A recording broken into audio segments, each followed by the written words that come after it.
When you're fed up with fighting food and your body, join us here. I'm Ali Shapiro, creator of the Truce with Food program and your host for Insatiable, where we explore the hidden aspects of fighting our food, our weight, and our bodies, and dive deep into nutrition science and true whole health. Fair warning, this is not your parents' health care. This is a big rebel yell to those who crave meaning, hunger for truth, and whose lust for life is truly insatiable. Believe me, freedom awaits. Welcome to Season 7 of Insatiable.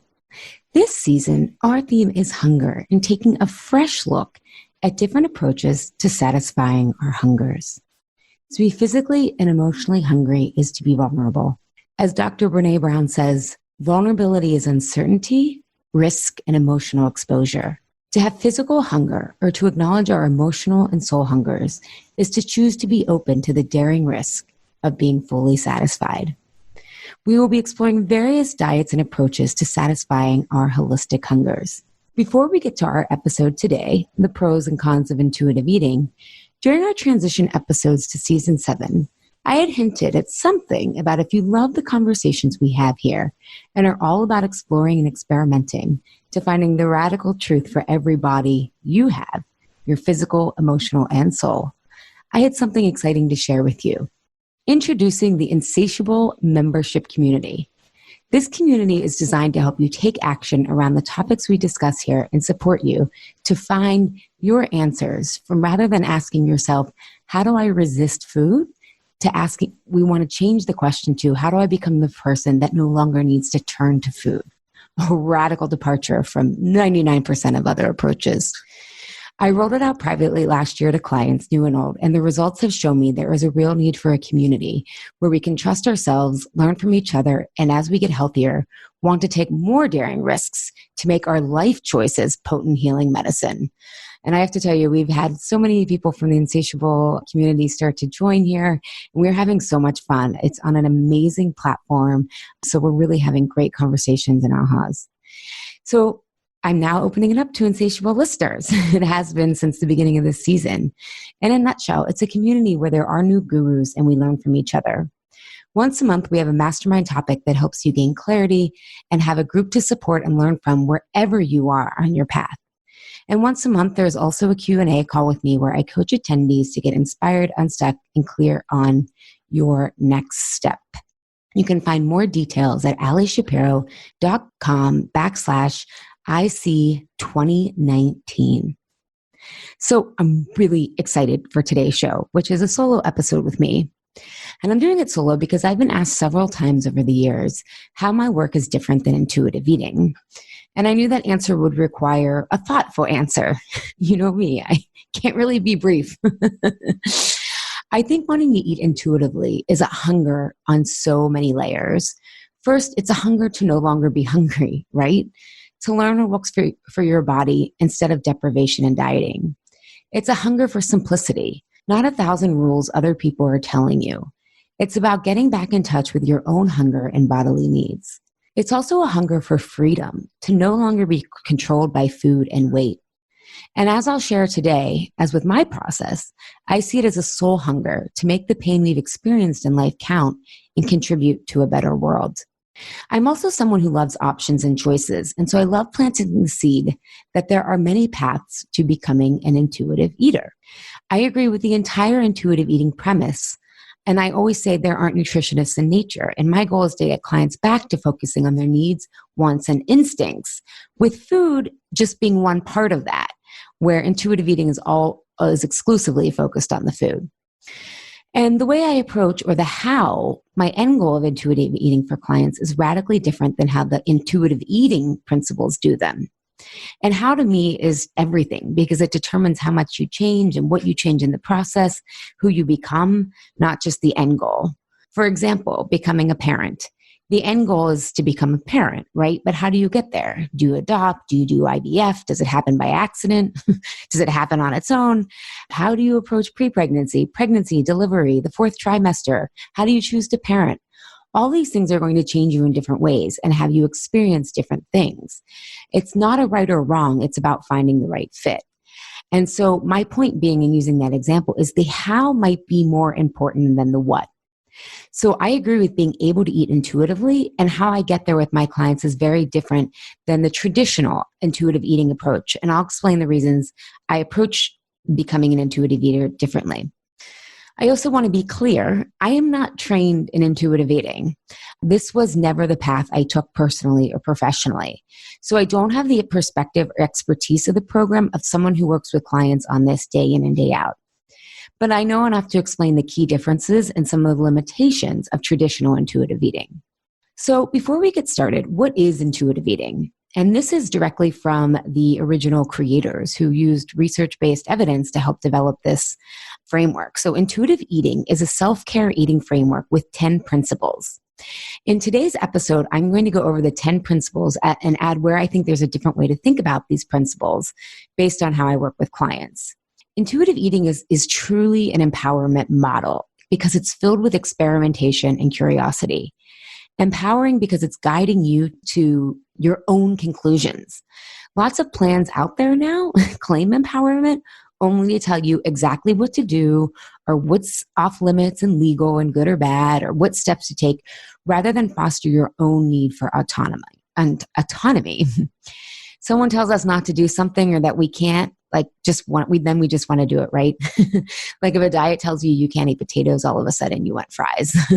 So I love that the intuitive eating framework trusts the body and ourselves to arrive at our own answers. I just really, really love that. And that's really the same premise and design of my process, because we are also trying to rebuild self-trust that dieting robs us of, right? Dieting tells us you don't know. You have to follow a plan. However, my process goes a little bit further, and in the case of my work, we rebuild the self-trust in a world that asserts a hierarchy of control and worth based on gender, race, and how much money you have.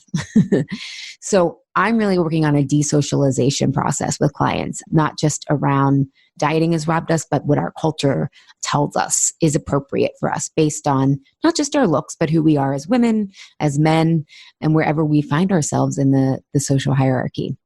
Also, this is one thing that I think is really important because intuitive eating is gaining so much popularity, there's a lot of room for misinterpretation. It is not an eat anything diet, which it often gets portrayed as. While it gives you permission to eat anything and connect how you feel, when you look at the long-term results of allowing ourselves to eat something, it does lose its charge, right? So that's the assumption in intuitive eating, that long-term, you won't want these foods if you truly allow them and connect to how you feel on them. However, when you look at food issues from a different root cause, which is what my work does, I see that that's not always the case. I'll get more to that and why I take a different approach than intuitive eating in terms of arriving at a neutral or truce with food, as I call it. So today I want to explain some things to think about if you are considering intuitive eating or if you are doing it and not getting the results you want, some things to consider and explore further on your journey. And by results, I don't mean weight loss. I'm totally on the same page with intuitive eating experts who say anyone who tells you how to lose weight and what will happen with your body when you do an intuitive eating, or in my case, Truth with Food or the Whole30 or Weight Watchers, they don't understand the research that is out there, right? Actually, no one can really predict what's going to happen with your body in the long term, right? So I'm talking about long-term weight loss. Lots of people can tell you how to lose weight in the short term, and that can work for many people, especially when you first start trying to lose weight. But the research shows the biggest indicator of weight gain is dieting, and over time, it gets harder and harder to even lose weight in the short term. So I'm not talking about weight loss as a result here. I'm talking about the relief that comes from food freedom. And we are going to go a bit deeper today because in my 12 years of being at the intersection of food, change, and psychology, I discovered we are after something even more exciting than just food freedom. Like, don't stop there. There's so much more. And I'll explain what I mean by this in the podcast episode. So, onto the 10 intuitive eating diet principles. The first, framework, guiding philosophy, they would say, is reject the diet mentality. They say, and I'm getting a lot of this work from, it's called Intuitive Eating, a Revolutionary Program That Works, by Evelyn Triboli and Elise Resch. I hope I'm pronouncing their names right. So this is kind of their original intuitive eating book that has sparked a lot of other trainings and other people taking this and making it their own, but this is kind of the original source.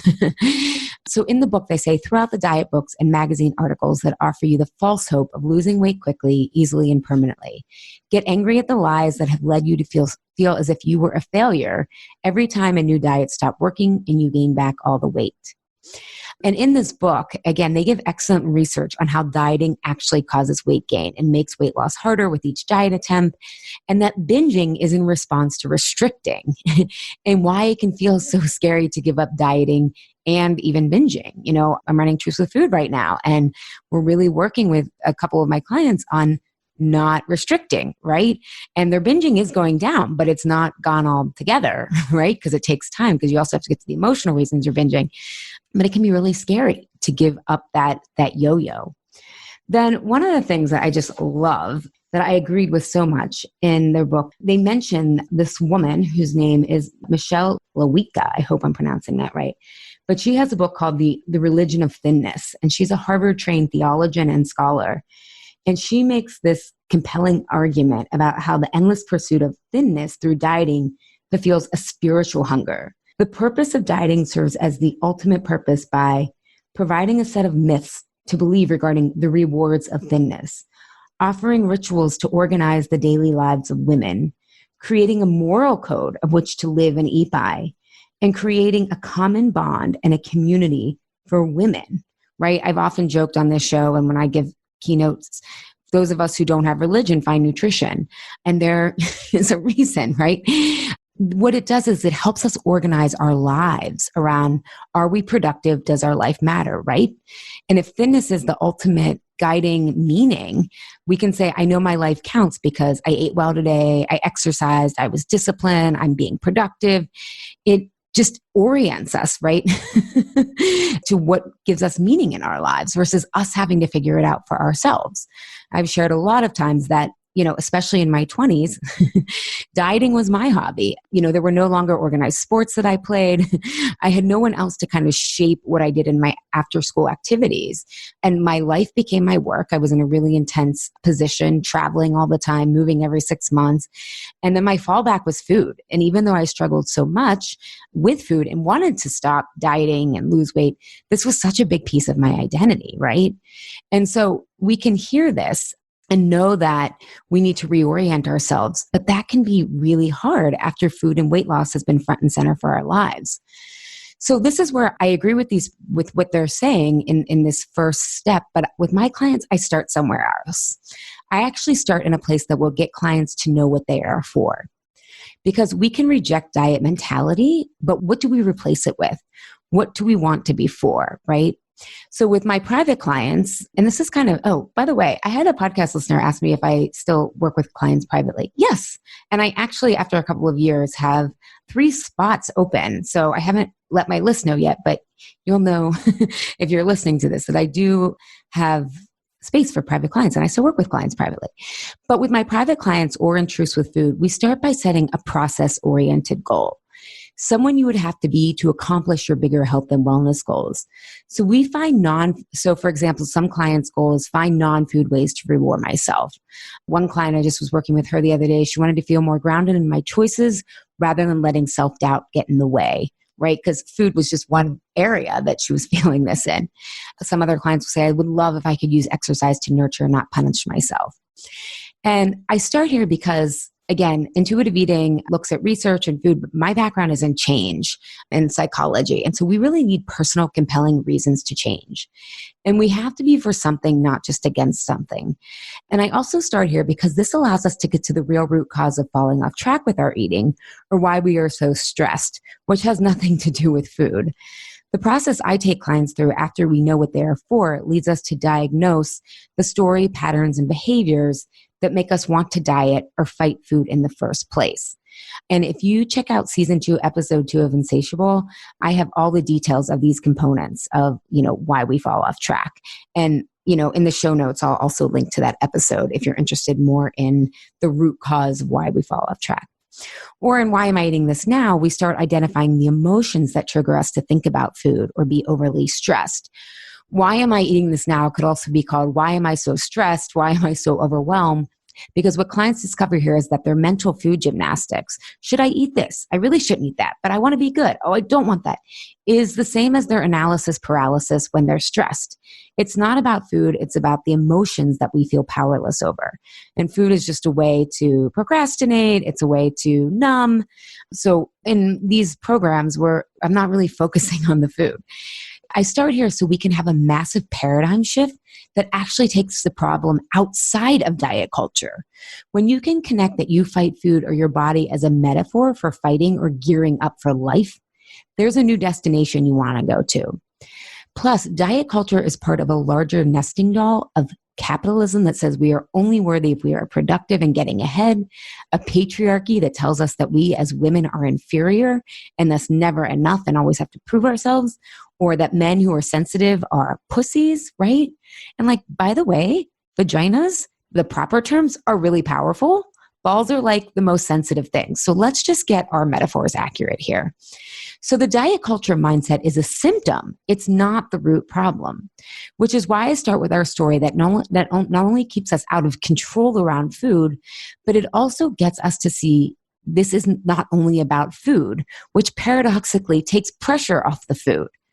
A lot of my clients refer to this kickoff session in Truths with Food, or the first session, the initial consult to work with me privately, is truth serum or non-psychedelic ayahuasca. Because you really, everyone's just kind of looking at the surface of things here. But we go really deep to say, what's really going on? And clients have a range of reactions when they first see their story, or in Why I'm Writing This Now, the emotions, when they can be like, oh my God, I'm not logging food. I'm logging how stressed I am, right? There's a relief that we aren't going to be focusing only on food, and that's actually maybe 10% of this work. They've shared their gobsmacked because their story is everywhere, and it's also overwhelming because our story controls a lot more of our life. However, above all, there's a curiosity that's kindled, and it gives them something to be for. Yes, I want to own my story. Yes, I want to co-create my life, right? And so, yes, we need to reject that diet mentality, but what do we replace that with? And there's not a direct opposite. What do we want to be for? I've often shared on a couple episodes here, but also in talks, that the biggest game changer for me in my own health was when I realized that I had defined healthy as not having cancer. And again, that's an amazing place to be. But if we think of that on a continuum, it's kind of like being at zero. And when I wanted to be for health and wellness, when I wanted to feel alive, when I wanted to feel alive holistically, that's when I accelerated exponentially, to the other side of the continuum. And so when clients start to see that they want to be free and own their story, which means crafting a life on their term, rather than wait to be rescued, which weight loss and patriarchy tell us is the best we can hope for, right? It doesn't mean their desire for weight loss or fighting food goes away right away, but it plants the seed that there is much more to this and gives them a real plan to move, a process to move forward with. And so how we set their goal for our private or Truths with Food work is a meaningful, personalized goal they'd be thrilled to achieve versus just rejecting diet mentality. And I want to just put an asterisk here because my clients on the surface are not passive people. They're business owners and leaders in their corporate, nonprofit, medical, and academic lives. So you can be totally type A and high functioning, and that doesn't mean there aren't areas in our lives that we feel powerless, food being only one area. So I agree with this step, but I start in a place of discovering and deconstructing the story or triggers, patterns, and behaviors that make us fight food in our body. The fight itself is a symptom, not the root problem. And I do this because it's more efficient. By getting to the root cause, you solve that, and then the food often takes care of itself. And all this work is ultimately about self-trust. And the story or trigger diagnosis process starts to rebuild self-trust because you really see you aren't a failure or you don't need to be fixed. You realize you were working on an incorrect problem. And this process offers a bigger vision for our life, which you hear me talk a lot about on this podcast. If we want to be consistent with eating well, eating intuitively, and healthfully aren't enough of an end game.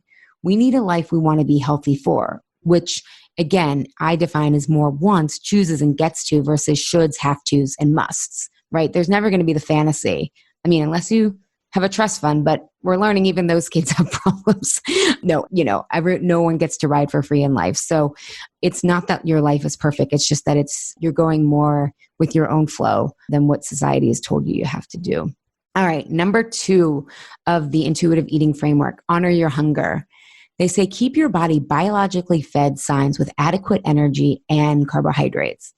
And I love that they mention physical hunger can include fullness, but it can also include irritability, spaciness, thinking about food because you need it, and not letting yourself get too hungry, which is all signs of blood sugar control, right? When I'm working with clients privately in Truths with Food or Why I'm Eating This Now, we get to the food piece after we are better sorted emotionally. It's a very nuanced dance between how you eat determines how you feel and how you feel determines how you eat. And believe it or not, the emotional side of this is much more complicated. I found if you start to sort out the emotional piece first, the food piece happens naturally as clients are better able to sort out when they are truly hungry and listen to their physical body versus what I call phantom hunger. We did a survey in the Insatiable membership community this past week about how often we are able to discern between physical and emotional hunger. And the current group average was about 64% of the time, our community knew the difference between physical and emotional hunger. And I share this because I found about 80% of the struggle with food is emotional, right?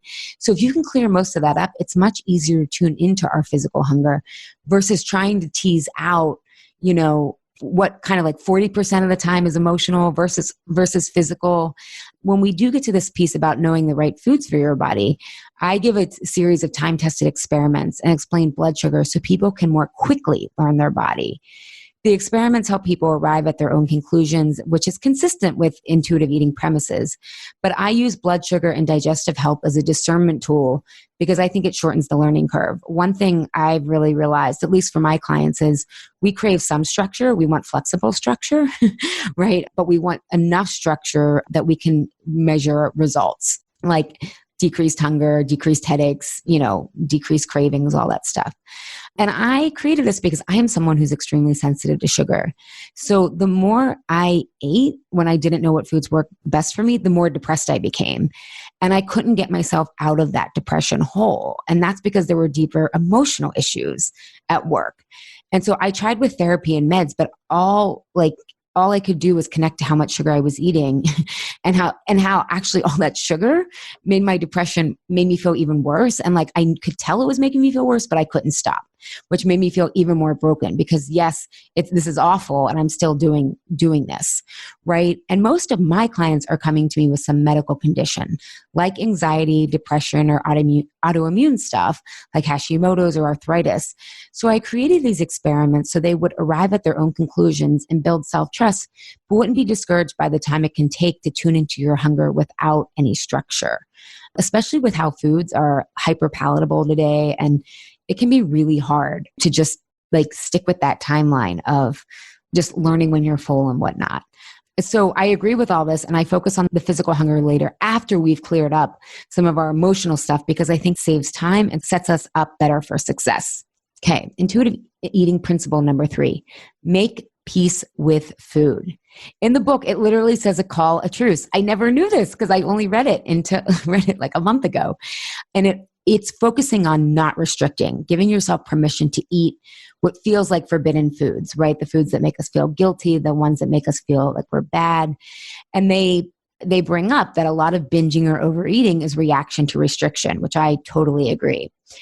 And their process is, here's what they tell you to do. Pay attention to the foods that are appealing to you and make a list of them. Put a check by the foods you actually do eat, then circle remaining foods that you've been restricting. Give yourself permission to eat one forbidden food from your list, then go to the store and buy this food or order at a restaurant. Check in with yourself to see if the food tastes as good as you imagine. If you find that you really like it, continue to give yourself permission to buy or order it. Make sure that you keep enough of the food in your kitchen so that you know that it will be there if you want it. Or if that seems too scary, go to a restaurant and order the particular food as often as you like. Once you make peace with food, continue on with your list until all the foods are tried, evaluated, and free. Okay, so here's where I differ in this approach. I'm all about making peace with food, but in my personal, professional, and academic work, I've come to the conclusion that food issues have little to do with food. There are layers, with food being at the surface of what you think the problem is.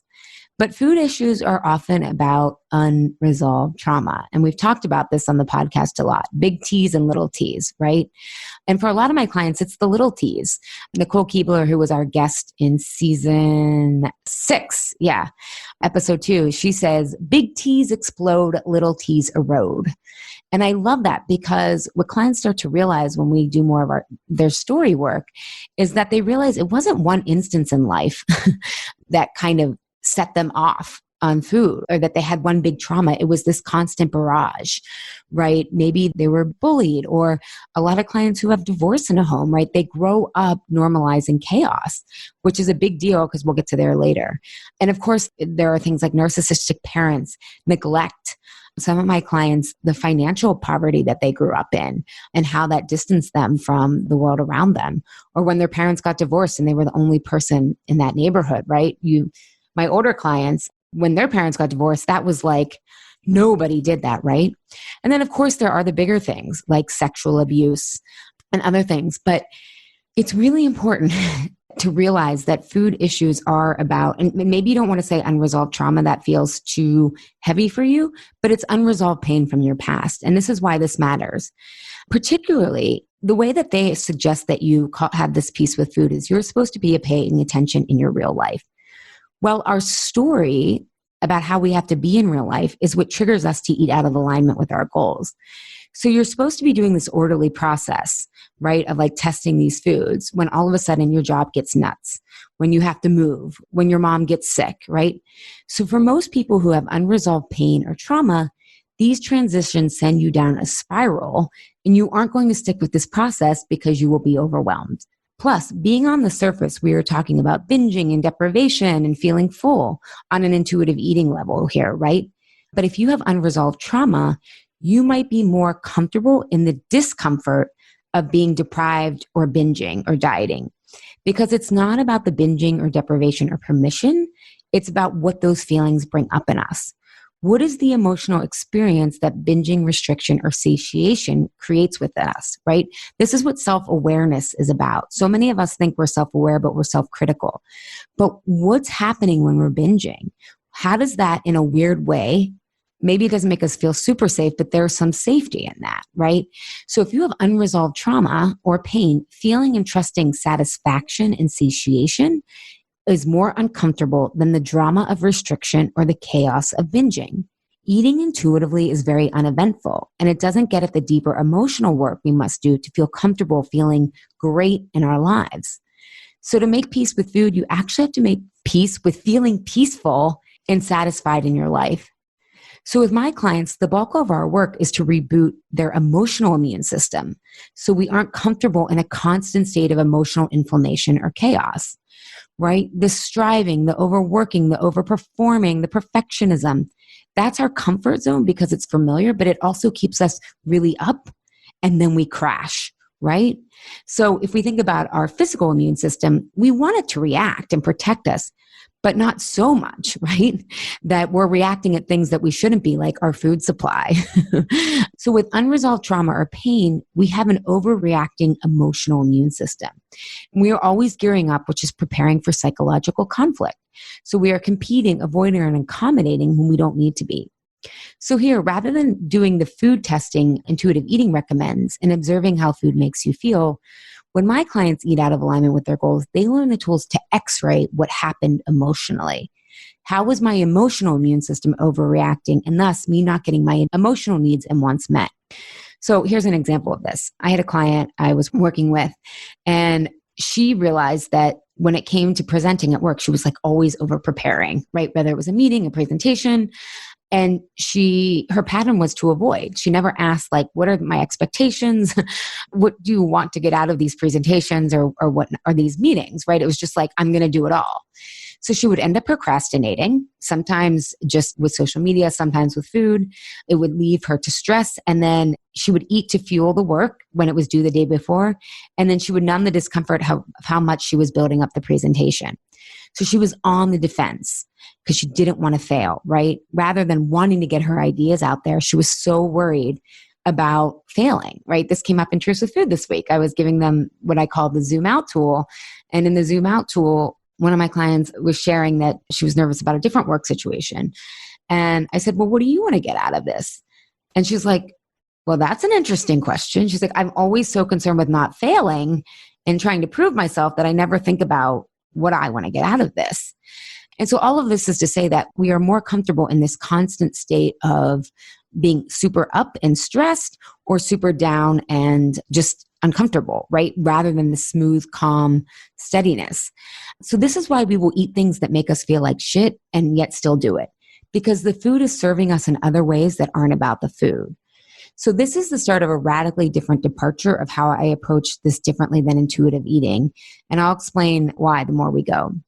So having said that, making peace with food the way intuitive eating recommends will help you increase that sense of safety within yourself, without a doubt, which leads to less of a reactive emotional immune system, right? It is important that we learn to feed ourselves and give ourselves what we want and need from a physical standpoint. And I have no way of knowing this, but again, based on the quantum results I see my clients get, if you go a few layers deeper, the food will clear up on its own as a side effect of creating a life you want to be healthy for and feeling calm and safe, feeling good, right?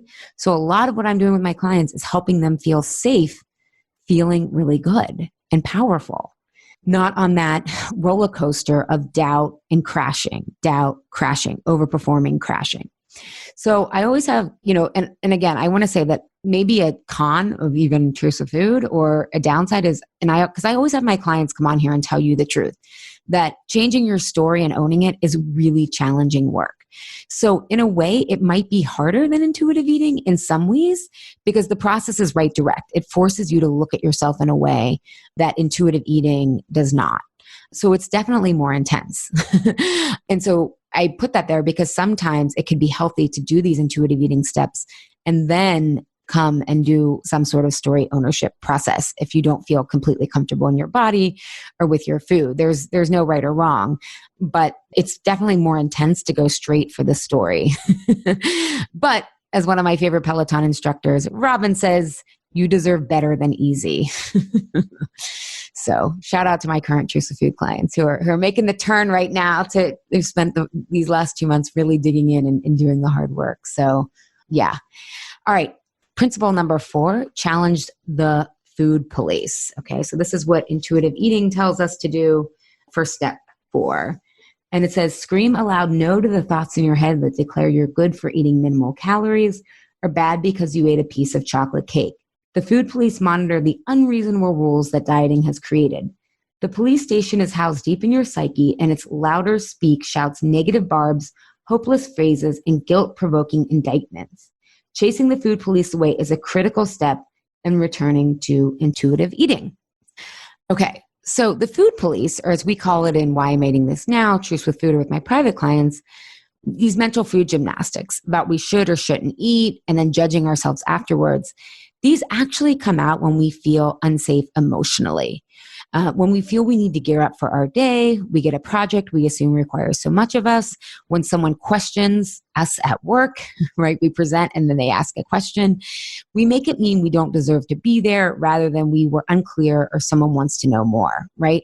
So that's when our thoughts start turning to food after meetings like that. It's actually, or with your kids, right? A lot of my clients who are parents, it's like, parenting, there's no right or wrong. And so they start, when that doubt comes in, they start thinking about food, right? Or when we're tired, but we feel we need to push through to be productive. We want to see what I mean, and if you want a sample of this for yourself, you can check out the coaching exercise I will include in the show notes, but it's basically a free mini lesson of Why I'm Eating This Now that will help you see your food police aren't about food. It's kind of like saying people are poor because they're lazy or less intelligent. No, they're systematic oppression. Do women make less because they aren't working as hard or as smart? No, systemic oppression, right? Food police is a symptom, not the problem. So only understand that once you understand fighting food is not really about food. And again, that good and bad binary thinking around food is also a way you're going to make meaning about most of your choices, not just food, or at least the ones you don't feel 100% confident in. And that's because that creates little room for error, which is a protective mechanism if you have unresolved pain or trauma. You want to anticipate food and life and the life areas that we aren't 100% confident in from all angles to protect ourselves. So part of what my clients learn is how to transform good and bad, or all or nothing, or either or, and black and white, whatever it is, right? Whatever puts us in that binary of good and bad, into more creative thinking. And intuitive eating does mention this, and they call it, like dissolving dichotomous thinking and to go for the gray. I agree. And they give some concepts to get out of that. And they mention getting to process thinking, which I think of as growth mindset. But again, I don't think what they've suggested goes far enough. We have to know it's safe to go for the gray. And you have to know how to get to the gray, because gray requires context and imperfect experiences. And if we're always in good and bad, black and white thinking, then we don't know what we don't know. We're not getting that context. We're not getting the research, right? So embodying growth mindset is great in theory and really challenging in real life in the beginning, because you have to feel safe to be uncertain, which unresolved trauma and pain doesn't often allow a lot of tolerance for uncertainty. So I have my own tools, and the process are in Truth with Food, and a few of them are in Why I'm Eating This Now, but it's very different than what intuitive eating offers. And I do this because I'm focusing on creating a bigger tolerance for calm and self-trust. And that's not a skill set that's addressed in intuitive eating, because it's the domain of narrative coaching, emotional intelligence, and adult development. Yet I find an interdisciplinary approach critical, because when we feel safe, we stop self-monitoring, which is what the food police are actually about. But you just don't have food police. You probably have analysis paralysis in other areas of your life. I've never met a client who didn't. Because again, the way to be black and white about food was just about one way that they were very analysis paralysis or black and white, and trying to think of all these different things in other areas of their life. Okay, intuitive eating premise number 5, feel your fullness. Respecting your fullness. To respect your fullness means to listen for the signs your body sends you when it's satisfied, approaching fullness in full, and to make decisions about whether to stop eating, taking this information into account. So I love this. It's all about tuning in, right? Getting cues from your body, not from scrolling on social media, not from feeling like you're missing out and then eating more, or matching your tempo to a podcast, right? Or social expectations. And I love that they point out that you're going to undereat and overeat. Like that they acknowledge this. There's no perfect, even once I get to intuitive eating, I'm going to know exactly what to eat at all times, right? You don't, and again, I don't explicitly address this as kind of like a step, I guess, because again, I think once you aren't eating in reaction to your stories or your feelings controlling you, you want to make healthy choices. And your body is always trying to be well, even if it has some wacky ways of getting our attention. And again, if you look at binging and overeating as patterns, you can see the body trying to surface this symptom, so you will address it. And unfortunately, our culture doesn't have a strong grasp on what's going on, so it's hard to find the support to help you first acknowledge this is a symptom, and then a proper transformation or healing process. And I agree that this is an important piece to address. This is actually our March focus in the Insatiable membership community, to get back to not just fullness, but other signs we are actually physically hungry. So agree totally with this. It's just not even something that we really even go over in Truth with Food.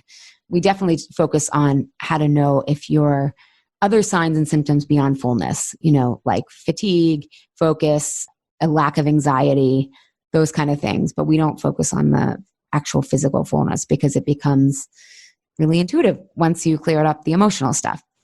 All right, number 6. Of the intuitive eating framework. Discover the satisfaction factor, pleasure, flavors, textures, right? That's what they want you to enjoy. And I totally agree.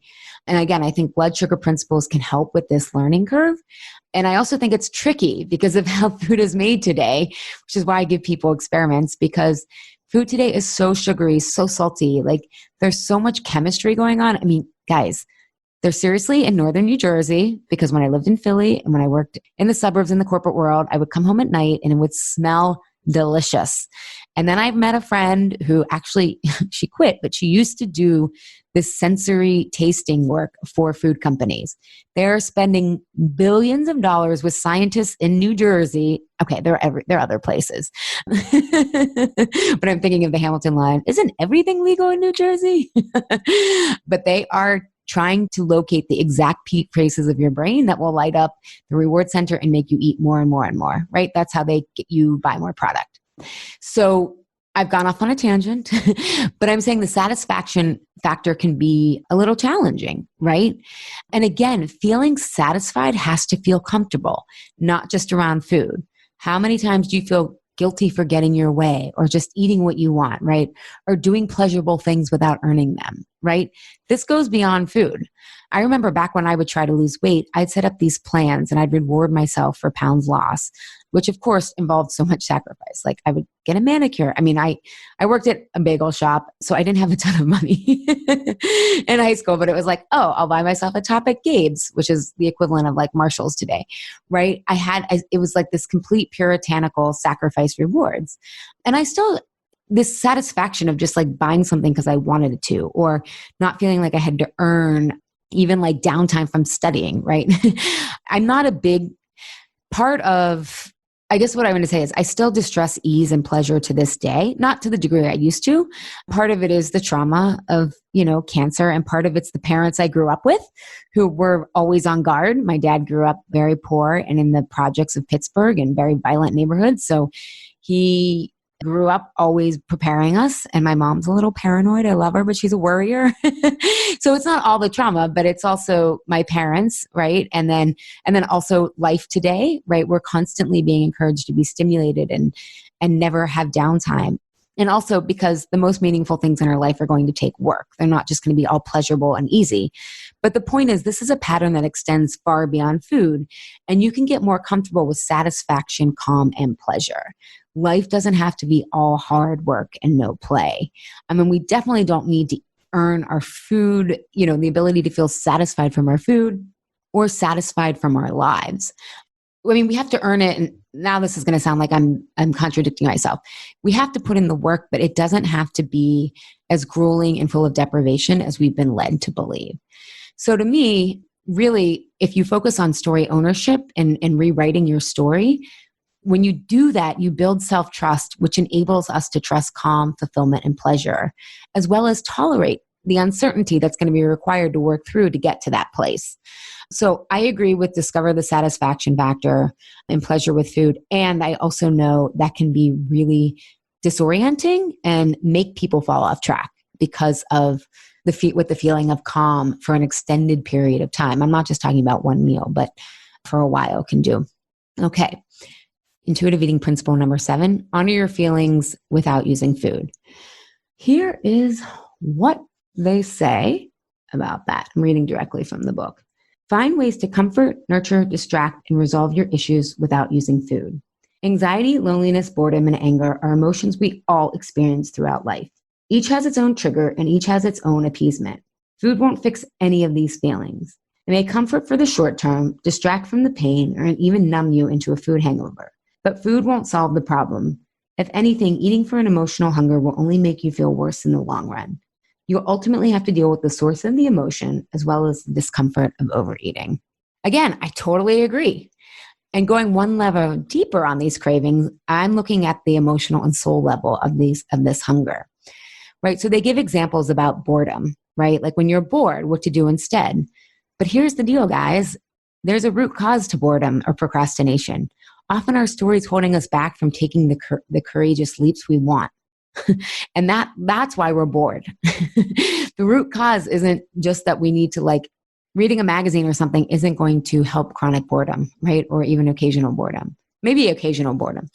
They talk about procrastination, how people, eat to procrastinate. But this procrastination is actually part of the avoid pattern. We talk about a lot on this. And part of why people avoid is they build up tasks. They are perfectionists, which come from a safety mindset, which again comes from unresolved trauma and pain. So again, if you were looking layers deep at root causes here, it's not just what's on the surface. So when you get these suggestions about how to deal with boredom or procrastination, or they say lonely, call a friend and share your feelings. I created an email blast to my list about this kind of advice. And you're not lonely because you didn't call your friend. You're lonely often because you're comparing yourself and isolating, or you're not speaking up, right? So I had an example of a client I shared with my list that she was at this parent-teacher meeting or group, and it was for her child was struggling. And she felt very isolated. So she tried to go to this group, right? And she would come home after these groups and go into the fridge. She's like, I know I should call a friend and, connect, but I don't do it. What's wrong with me? And when she was able to see her story and what she realized was the competitor in her, this competitor pattern, was comparing herself to the other moms at the group. And it was making her isolate herself and feel like she was uniquely different and uniquely like people couldn't understand her, right? And that's why she was lonely, right? She had to own that competitor pattern. But eventually she did, once she could see what was happening. And we talked about what was important for her. And at first she was just like, well, I'm going to test the waters connecting with these other parents. And she started out by like the next meeting explaining like how she was struggling. And like two other people were like, I've had that same experience, right? And it was so eye-opening to her because this competitor pattern really makes us feel like we're different and no one can understand us and we're uniquely broken or uniquely challenged. And by opening up and connecting, she didn't even feel the need to eat when she came home that night, right? Because she got to the root cause. So I share this because so many emotional eating articles or stress management tips, they give us a really passive approach to our feelings and stress. Take a walk, breathe deeply. These are all really, really great. But if you don't want to keep walking like on a treadmill and breathing deeply forever, we got to get to the root cause of your stress. And it's often our story that tells us how we have to be in real life that causes the stress, right? Like my client, she was in real life, her kid's struggling. She doesn't know what to do. There's no easy answers, right? So it was more about becoming self-aware of how she was actually making life harder for herself than it needed to be. But that was the way that had really protected her and served her in the past, but now it wasn't working anymore. So my approach is a little bit more hardcore, and that you have to own why you're lonely, why you're procrastinating, why you're bored. But I like to be more in choice, I guess, than, I don't know. I don't want to say compared to other people, but that's why I included this in my process, because I like to have choices and options. I don't want to just wait for things. So if you think back to the first time you turned to food in a destructive way or to a diet, right? Think back to that, right? And, what were the events like? That is the issue that really often is where our story originated, and how what we have to work through is how to be in vulnerable and discomfort emotions in an empowering way. So for example, one of my clients, she was like, oh, the first time I went to Weight Watchers was actually with my mother. And I was 10 years old, and it was right when my mom got divorced from my dad. And my dad left, and it was chaos. And they went to Weight Watchers together, right? And so and that's when it kind of this whole story and this meaning of like, well, we can't control what's happening, but we can control and get revenge, and kind of not get revenge, she didn't say, but like, the divorce diet people say, like, this is how we're going to get control of our lives, right? And so the divorce wasn't really talked about. It's just kind of like everything got focused into this Weight Watchers and this bonding, right? Rather than having those vulnerable, intimate conversations around like, this is hard. Like our family's going through a tradition, right? Now, granted, it wasn't only that divorce and going to Weight Watchers together, but then it started to become when there was uncomfortable things, right? Related to how her family, how they were going to divide up kid time and what happens when dad doesn't show up and all these kind of stuff, like, or that mom does a shitty thing, right? It's not always the dad. It's like all the stuff starts to get appeased with food, right? And so that's what we learn is when we're with uncomfortable emotions, we learn that we eat or that we use food rather than really learning to work through them. So, yeah. So, and I think I've used an example here of like when I remember when I was being bullied in 5th grade, like I avoided telling my parents. I was so ashamed, but they were teachers in the public schools of Pittsburgh, and they would pass this bagel place, right? The suburbs never had good bagels. Even though I worked at a bagel shop, it was not like this. They would pass this Jewish deli that had amazing bagels, cinnamon raisin and egg and plain and sesame. And I would come home and eat those. Like my parents weren't home yet. I mean, they would bring them home, like the day before. And I would just eat those because I was so, like, I felt like I didn't belong. I was so isolated. And I had to learn to deal with those kind of feelings without food and own my peace in that. And the healing part was no longer avoiding and learning to use my voice to stick up for myself, right? So that today I can heal that moment and that past by not avoiding today and discovering my voice. And what am I willing to stand for even when it's unpopular? but that I can feel safe within myself, right? And that's part of my healing journey, and that we can all do, is that we can't go back to that moment, but we can start to do what we wish we would have done back then, had we had the perspective and the resources and all that kind of stuff. And it becomes really healing and really powerful, because power isn't about being in control. It's about being in choice. So yeah, so it's, we say in Why I'm Eating This Now and Truths with Food and with Private, the truth will set you free, but first it will piss you off, which Gloria Steinem and Aaron Brockovich made that quote famous. But it's challenging, right? It's going to challenge how you see yourself. But this is where we also bring in compassion, because these stress responses protected us, and now they've outlived their usefulness, right? So that's the exciting part of why we need a life we want to be healthy for, is so that we are creatively challenged, living in that gray, and need tools to do that. And rewriting and owning our stories not only clears up the food piece, but also side by side helps you create a life more on your term, with your needs and wants versus haves, should, and musts. And if you want an example of this, tune into season 6, episode 6, where I had my clients Brianne and Linda on, and they worked with me a couple of years ago. And they have shared how this work of owning their story has really led for them to lead their lives, live and lead their lives in a way on their terms. Brianne shared how, she was managing nurses, and her leadership style became one to lead with vulnerability and collectivism more than the traditional patriarchal view of leadership that we sometimes think about, and how that was life-changing for her team. Or Linda, when she had to cut millions away from the budget of the higher education place that she worked for. And she was able to do it her way, and in a way that she was really confident in, the way that she wrote out the communication plan. And so this isn't about just finding ways to not procrastinate or be bored. It's about becoming the author and the co-creator in your life. All those other things are often just symptoms. Another thing that is always left out of the conversations of this Feel Your Feelings is this concept called background feelings. And I got this term from Dr. Antonio Damasio, who wrote the book Descartes' Error.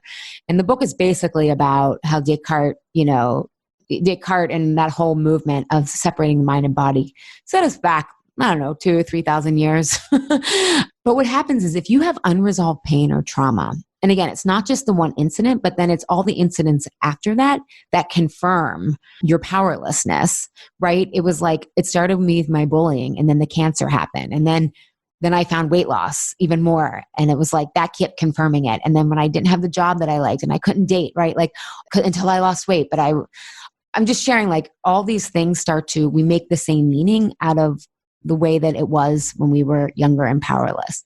But what happens is, this story that we have about how we have to be when real life hits has created background feelings of chaos, not enoughness, the fear of being too much. And we've normalized this. And Damasio talks about these background feelings actually being more important than the stressful work event or whatnot, right? It's not the acute stress. It's this chronic tension that we have normalized, right? And unfortunately, because when we're younger, we don't have a lot of resources or perspective, this background feeling often presents as a feeling of victimization or powerlessness. And it becomes part of the lens that we bring to the world, right? I just kind of went off on a tangent, but my own example was like, I can't date until I lose weight, right? I can't find meaningful work until I figure my weight out. I was putting myself in this passive role rather than doing the work to figure out who I liked, what were my interests, all this stuff, right? I'm reading Becoming right now by Michelle Obama. Such a good book. Highly recommend. Oh, I loved her before, and now I'm just like, oh my God, what she was going through. But anyway, she was talking about how her goal was to check all the boxes in life, right? Like, and I feel like that's what I had, right? With weight loss always being on my to-do list. But then she met Barack, and he challenged this viewpoint, and she needed to figure out who she was. And I felt like this was me, not only with food, but basically my life, right?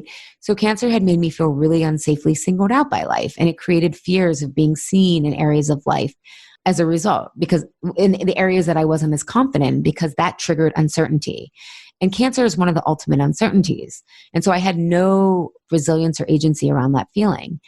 And what's interesting is, on paper, I was no wallflower, right? I've never been considered a wallflower, but I was afraid of satisfying choices, like a meaningful career. I thought, oh, that's for other people, right? I can't do that.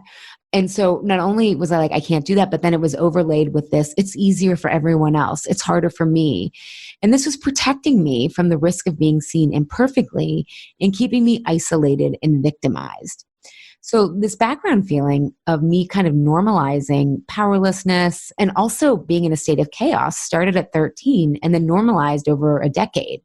In the background, and then certain feelings like that, I would always have that background and in the background. And then when I'd have like an awkward date or my job would hit like a really unfulfilling streak, I'd spiral, right? I'd binge for however long until my emotions died down and then amp up the pressure of weight loss rather than trying to figure out my life.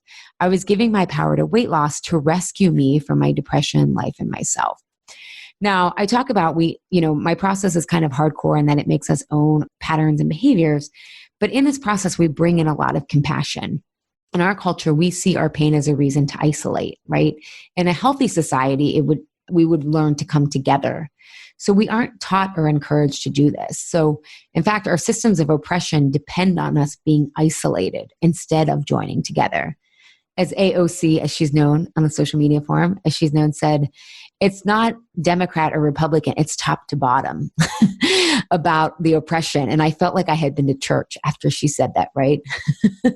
Like it's not left or right, it's top to bottom. We need to come together. And that's how we have to be with our pain and with our imperfections. So I think most approaches on how to stress less or feel your feelings without food are missing out on a major opportunity for us to transform this pain, or you can call it not enoughness or this powerlessness, and use that empathy, creativity, and humanity it birthed in us to co-create something the world needs. And the world needs more voices and offerings that are whole. Okay, that was a tangent. The last three are much quicker. Intuitive eating premise number 8, respect your body. It says, accept your genetic blueprint, appreciate what your body is able to do for you, realize you deserve to be fed, wear clothes that fit comfortably, rest when you need it, move in ways that feel good to you, about self-worth. So basically, this is like, it's about self-worth. And what my clients often say is feeling enough or not enough. And this is about feeling enough in general.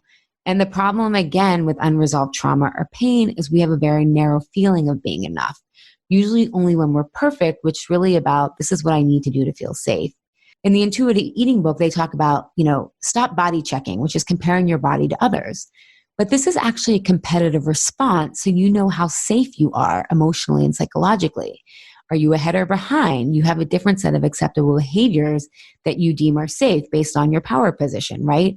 So it's really not about our bodies. It's about learning to feel safe from within based on your own metrics, not culturally conditioned ones like who was the thinnest, most educated, etc., right? And again, we've talked about this on the podcast. Thin privilege exists, yet we are talking about your power, and your power is about choice. So you can cultivate many of your own choices in life independent of what the scale says. Another thing, another thing intuitive eating says under respect your body, stop body bashing. It says, stop saying, I hate my thighs, my arms are too fat. And I agree with this 100%. But again, going a level deeper, body image flare-ups are when we feel vulnerable. And our story makes us feel more vulnerable than we actually are most of the time. Anytime clients are feeling bad about their body, especially after a really good streak of like feeling good, and then all of a sudden something changes, I don't give them look in the mirror. That can be helpful, right? Or mantras, and that can be helpful. But the question I want to know, so that we get to the root cause, is what changed in your life? What feels unsettled?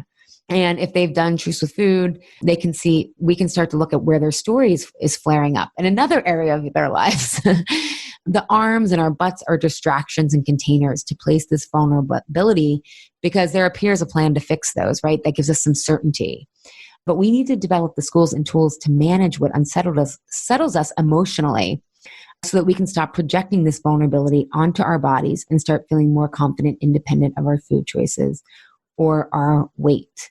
So I'll give you an example. I had a client who was working in a very competitive corporate environment. Most of them are.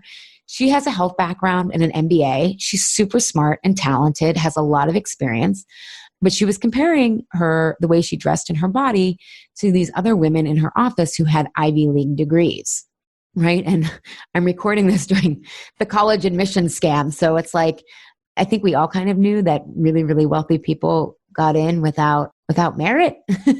I don't know, but it's becoming even more clear, right? But It doesn't matter. That's what she latched on to, which made her feel vulnerable, right? And so whenever they would ask questions in meetings, she would feel really vulnerable, which led to a lot of over preparing, a lot of holding back her voice. But was she really that vulnerable, right? She earned her right to be there.